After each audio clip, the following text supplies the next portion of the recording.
Guys आप सब ने कल मैच तो देखी होगी। इंग्लैंड ने जो T20 में हमें हराया है उसका बदला भारतीय युवा कप्तान शुभमन गिल ने पूरे इंडिया का बदला ले लिया है कल इंग्लैंड के खिलाफ। बहुत ही मजा आया भाई, तगड़ा मैच एकदम। जो उसको हैमस्ट्रिंग इंजरी नहीं हुई होती तो पक्का भाई 100 बना लेते यार।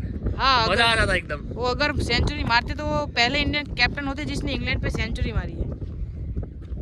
और कल हमें अक्षर पटेल का भी अच्छा हमारे गुजराती बापू बापू एक कहावत है, बापू हमेशा इंग्लैंड के सामने चलते ही है। और तो बहुत ही मजा आया जिस तरह का वो खेल रहे थे, तो बहुत ही मजा आया मैच देखने के लिए।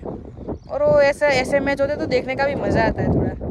वो क्या हो गए 350 रन 300, वो मजा नहीं आता है ऐसी। जिसने मैच कल पूरी देखी हो वो कमेंट में बताए, और आपका जो फेवरेट प्लेयर है उसका नाम वो कमेंट भी कर दे। कमेंट कर दे। Okay bye.